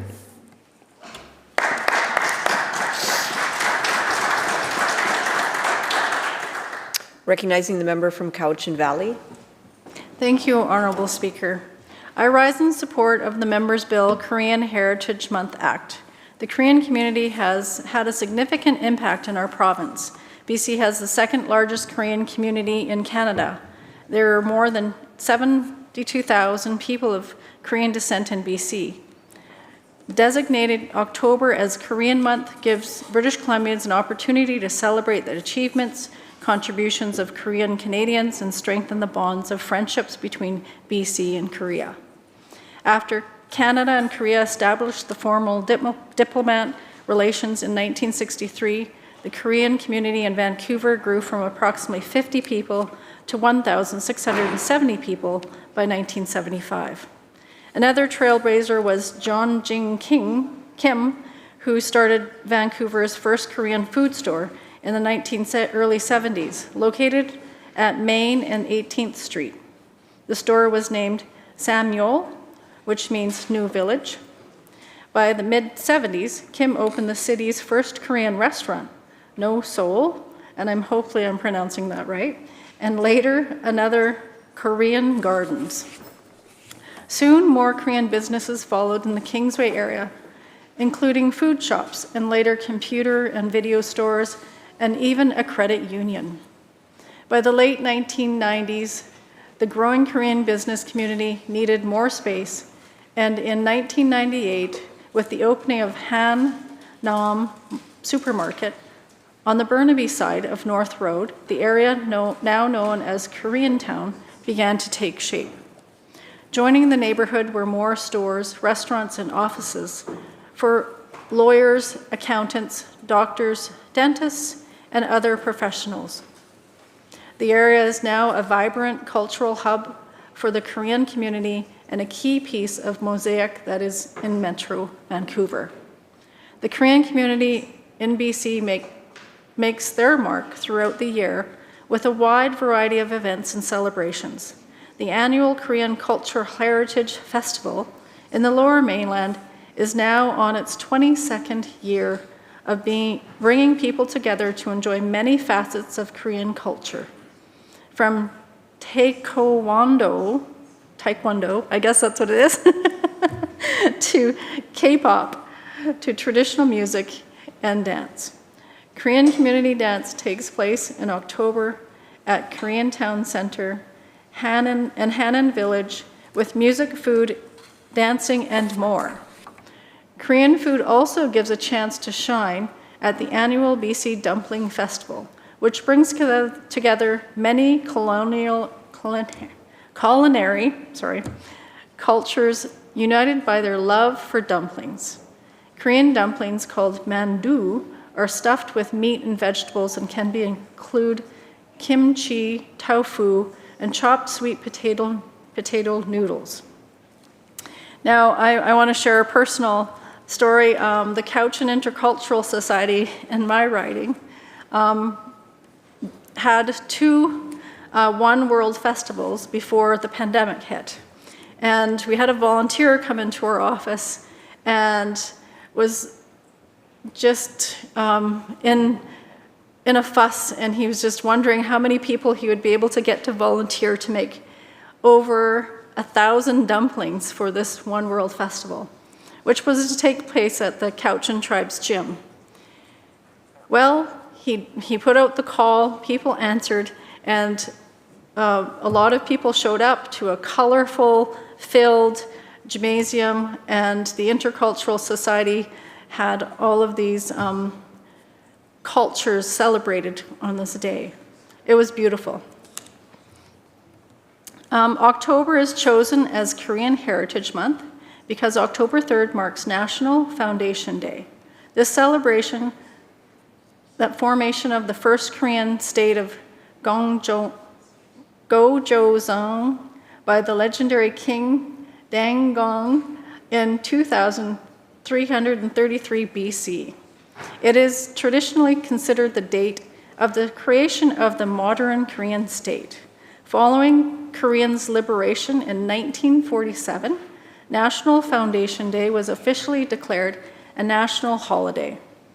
It is an opportunity for Koreans to not only celebrate, but to remember their history, pay tribute to the past, and to look forward to the future.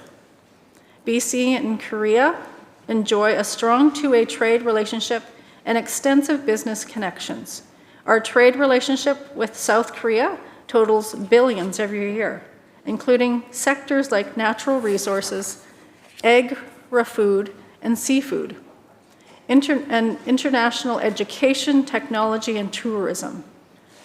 The Canadian-Korean Free Trade Agreement, CKFTA, is Canada's first trade agreement with an Asian country. It covers all aspects of Canada-South Korea trade, including trade in goods and services, investments, government procurements, non-tariff barriers, environment and labor cooperation. Since the CKFTA came into force in 2015, BC has seen a major gain in exports to South Korea. In 2023, Premier Eby signed an Enhanced Act Plan agreement with our sister province, Gyeonggi Province, to strengthen cooperative on clean tech and clean energy to address climate change. As a global trade war threatens our economy, now is a crucial time to deepen our bonds with trading partners outside of the United States. BC is Canada's gateway to the Pacific. This comes with a unique opportunity, but also the responsibility. We can do our part for Team Canada by working to strengthen and diversify our relationships with partners like South Korea. Thank you, Honourable Speaker.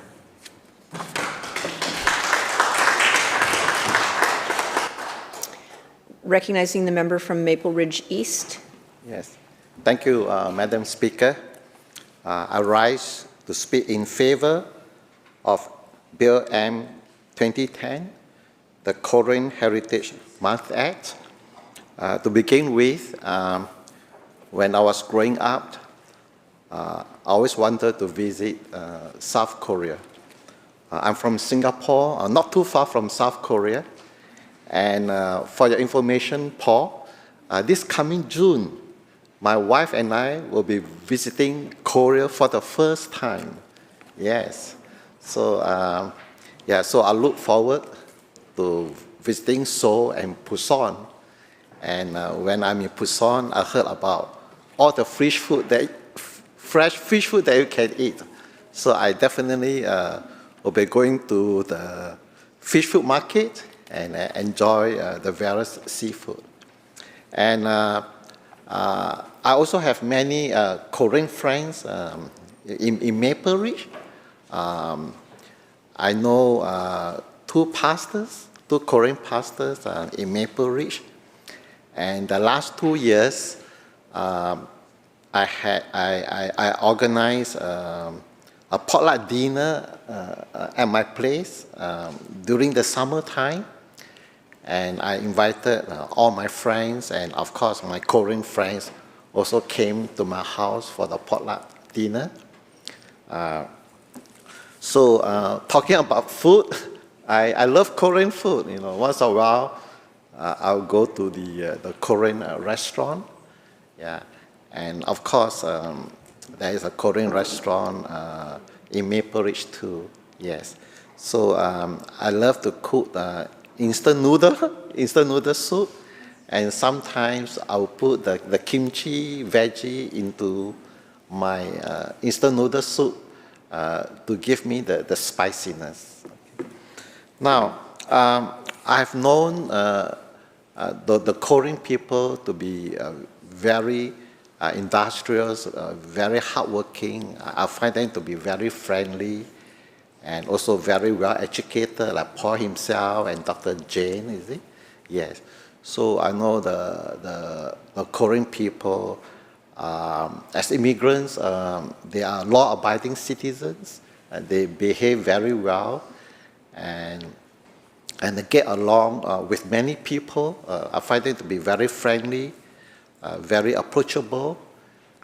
Yes, and I enjoy knowing them. Yes. Now, having said that, I know that the Korean Canadians, they have contributed a lot to BC and also to the country. Okay, and they can be found in many industries, in many trades. Some of them are lawyers, educators, businessmen, and so on and so forth. So, and I personally, I would like to thank the Korean Canadian community for their contributions to the province and to the country. So, and I'm glad that my colleague Paul has proposed this Korean Heritage Month Act in October, and I hope your bill will pass through the House. Thank you, Madam Speaker. Thank you, member. And just a reminder for members to refrain from using names while referring to other members in the House. And recognizing the member from North Vancouver, Seymour. Thank you, Madam Speaker, for the opportunity to speak on celebrating Korean Heritage Month in British Columbia. Before I begin, I will, as always, acknowledge that I'm working, living, and learning constantly on the lands of the Lekwungen people, specifically the Songhees and Kapsulam nations. When I'm at home, I am fortunate to work, live, and learn on the unceded lands of the Tsleil-Waututh and Squamish nations, and I am grateful to those nations for sharing their knowledge of the ways to manage the land so that it's being taken care of for generations to come. British Columbia is proud to be home to the second largest Korean community in Canada, with more than 72,000 people of Korean descent enriching the cultural, economic, and social fabric of our province. The Korean community has made significant contributions to BC, and designating October as Korean Heritage Month provides a meaningful opportunity to celebrate these achievements, share Korean culture more broadly, and strengthen the bonds of friendship between BC and Korea. I too have had the chance to be in Korea, be it only in the airport in Incheon, and I've got to say I really loved the people there because my animals were in kennels outside under the shade of the wing of the plane, and as we started to taxi, my animals were still there, and they stopped the plane and put my animals on board, and I was very grateful for that particular moment forever and ever. Anyway. Back to where I was supposed to be talking. But that is bonds of friendship, I'm telling you. The Korean presence in British Columbia has a rich and inspiring history, and we've already heard about the first Korean resident, Rimnak Ri, who arrived in 1953. He came to do his graduate studies in math at UBC, and then he stayed on as a professor there until his retirement, also encouraging others from Korea to come and follow his footsteps and make up part of the faculty at UBC. And for any solid university, that is critical. When we bring researchers in and professors in from other places, it allows our universities to be stronger and have a much broader breadth of understanding of the world. And in 1953, our understanding of the world sometimes was a little limited. Korean presence and his Other early immigrants included physicians, and also Mr. Lee, who we've heard about, who was a theological student who helped to found Canada's first Korean United Church congregation, laying important foundations for the community's growth. And I don't know about other people in their communities, but the Korean Church has a very strong presence in my community. There are several different churches that share, which is marvelous to see. At 10 o'clock will be one service, at 11 o'clock will be another service, at 4 o'clock is another service of different groups, and the Korean United Church is one of those groups that is there on a regular basis, actually about 3 blocks from my house. Diplomatic relations between Canada and Korea started out in '63. And in 1975, the Korean population had, in fact, grown to over 1,600 people, which isn't a lot relative to what is here now, but their presence was definitely being felt because they brought a vibrant wave of entrepreneurship and cultural expression. We heard about Mr. Kim, who opened Vancouver's first Korean food store, and then the first Korean restaurants, of which there are now many. And I've already heard many people extol the wonders of Korean barbecue and various other foods that we get through the Korean culture that we enjoy. And often we don't know what we're trying, but then we find out it is so good. It's quite lovely to be able to enjoy the various cultures that we have access to. These pioneering businesses inspired many others along the Kingsway corridor, and now there are food shops, video stores, many other things that are owned and operated by Korean business people. And by the 1990s, that space had grown significantly, and that's when we saw the opening of the Hannam supermarket. And that is when it was really got the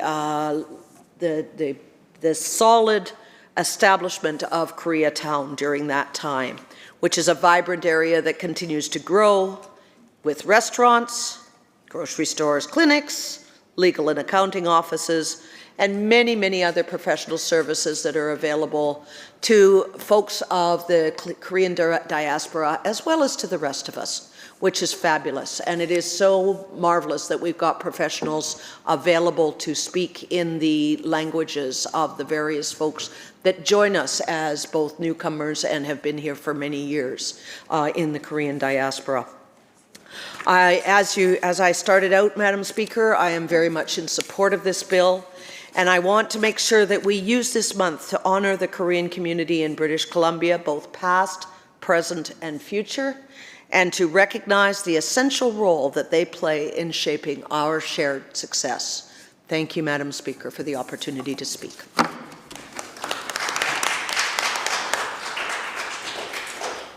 Recognizing the member from Richmond Centre. Thank you, Honourable Speaker. I rise today in strong and wholehearted support of the Act to declare the month of October as Korean Heritage Month in British Columbia. This proposed legislation is not simply a ceremonial gesture. It's a powerful acknowledgement of the Korean-Canadian community's enduring impact on our province. It affirms their rightful place in our collective history and recognizes the social, cultural, economic, religious, military, and political contribution that Korean Canadians have made and continue to make in shaping the British Columbia we are proud to call home. Honourable Speaker, British Columbia is a province rich in cultural diversity. That is not a slogan, it's a lived reality. Our neighborhoods are filled with stories from around the world. Whether you walk through a street in Richmond, Coquitlam, Burnaby, Surrey, or North Vancouver, you are greeted by a mosaic of traditions, languages, cuisines, and celebrations that comes together to form the vibrant social fabric of our province. And just in the past weekend, I had the great honor to attend one of these celebrations of cultural exchange of our province, the Hong Kong Fair, at the North Vancouver shipyards. And I was joined with my colleague, the MLA for North Vancouver Seymour, who just spoke, to witness a beautiful and lively celebration of Hong Kong heritage.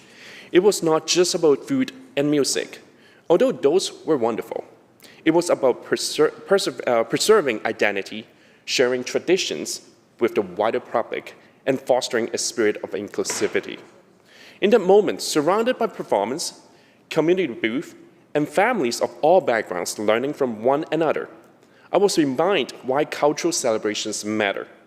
They are more than just events, they are bridges.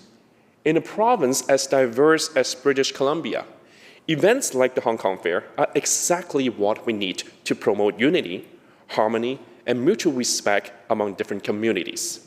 These celebrations are cornerstones of a respectful, inclusive society. And that, Honourable Speaker, is why I believe proclaiming October as the Korean Heritage Month will be an asset for our province, not just for the Korean Canadian community, but for all British Columbians. The Korean Canadian community is one of the resilience, discipline, and pride. Over the decades, they have contributed quietly and steadily, not asking for recognition, but earning it through hard work, determination, and civic engagement. Their story in Canada, in particular here in BC, begins in earnest with the wave of immigration that began in the 1960s. Since then, the community has grown steadily and now numbered over 70,000 Korean Canadians across our province. These individuals are not just contributors, they are builders. They run small businesses. They are the backbone of our local economies. They serve as educators, healthcare professionals, artists, tradespeople, and community leaders. And we have one of our MLAs as a Korean descent. And they are our neighbors, they are our colleagues, and our friends. Honourable Speaker, October is a month of deep cultural and historic significance for Koreans around the world. On October 3rd, Koreans observe Geijseonjong, or the National Foundation Day, which commemorates the legendary founding of Korea's first kingdom, Gujongseong, over 4,000 years ago. It is a moment to reflect on origins, on heritage, and on the values that have sustained the Korean people through the history, challenge, and transformation. By aligning Korean Heritage Month with this period of cultural reflection, British Columbia is offering more than just acknowledgement. We are offering solidarity. We're saying that your history matters to us, that your pride is our pride, that your story is now part of our shared Canadian story. This recognition is not just about looking backward, it's about building forward. When we celebrate Korean Heritage Month, we're investing in the future. We're giving the next generation of Korean Canadians the assurance that their identity is valued here, that they don't need to choose between the Korean and being Canadian. They can be fully both and should be fully proud of it. Mr. Honourable Speaker, the importance of this kind of recognition cannot be overstated. As we look at ways to fight racism, prejudice, cultural misunderstandings, education and celebration are some of the most powerful tools we have. When young people learn about different heritage, when they attend Korean cultural festivals, taste Korean food, watch traditional performance, and learn about Korea's long history and democratic values, they don't just learn about another culture. They learn empathy, they learn respect. The Korean Canadian community has never stopped giving back to the province. During the COVID-19 pandemic, many Korean Canadians organizations mobilized quickly to support frontline workers, donate PPE, and offer support service to the vulnerable. Korean churches, so central to the community, opened their doors wider than ever, providing not just spiritual guidance, but also social outreach, food programs, and language assistance to newcomers. Should I note the hour? There we are, great. In the world of the business, Korean Canadians have played a key role in strengthening our economy, from running family-owned restaurants and grocery stores to founding tech startups and engaging in international trades. Their spirit is a driving force of our economic growth. In arts and culture, Korean Canadians have helped broaden British Columbia's global footprint. K-dramas, K-pop may have taken the world by storm, but they are more than trends. They're expression of a rich cultural heritage that spans thousands of years. And right here in BC, We see Korean artists, filmmakers, dancers, musicians striving and contributing to the vibrant culture scene. Korean Heritage Month gives us an opportunity to spotlight this talent and give it the platform it deserves. Honourable Speaker, we must also take a moment to reflect on the military bond between Canada and Korea. During the Korean War, over 26,000 Canadian soldiers served on the Korean Peninsula, and 516 made the ultimate sacrifice. The Korean Canadian community has never forgotten this. Every year, they honor Canadian veterans and express gratitude for Canada's role in securing peace and democracy in South Korea. That spirit of appreciation has transformed into one of public service, as many Korean Canadians now give back to Canada through civic engagement and community work. Today, Korean Canadians are rising to leadership across the sector. There are lawyers, doctors, entrepreneurs, academics, activists, and elected officials. They are leading nonprofits, particularly in city councilors, and helping shape public disclosure. They are not just adding to the fabric of British Columbia, they are helping to weave it. Honourable Speaker, the beauty of multiculturalism is not in communities blending into sameness. It is in communities retaining their unique identity, which contribute to the shared, respectful, and inclusive society. Korean Heritage Month is an embodiment of that vision. As someone who has lived and worked in multicultural communities, and who deeply value the contribution of each group that makes up the BC mosaic, I can confidently say that this month will serve as an education tool, a cultural showcase, and a catalog for a deeper understanding between communities. It will encourage intercultural dialogues and provide schools, municipalities, libraries, and institutions across the province with a reason to program events and initiate that honor Korean heritage. Let us also be clear, recognizing one community does not diminish another. In fact, when we elevate one, we lift all. When we celebrate Korean Heritage Month, we are setting a precedent for all cultural communities that this province sees you and values you and makes space for your heritage in our public life. And so, Honourable Speaker, I urge all members of this House to join me in supporting this legislature, not out of obligation, but out of genuine respect. Because when we honor community like the Korean Canadian community, we're strengthening the very foundation of our province, diversity, unity, and mutual respect. Let us use Korean Heritage Month to host community dialogues, school assemblies, arts exhibitions, and cultural performance. Let's make it a month where Korean Canadian seniors feel honored, where Korean youth feel empowered, and where the broader public feels connected. So I wholeheartedly supporting the designation of October as Korean Heritage Month in British Columbia, and I encourage this House to do the same. Thank you. Thank you, Member. Noting the hour, would the member like to adjourn debate? I'd like to adjourn the debate.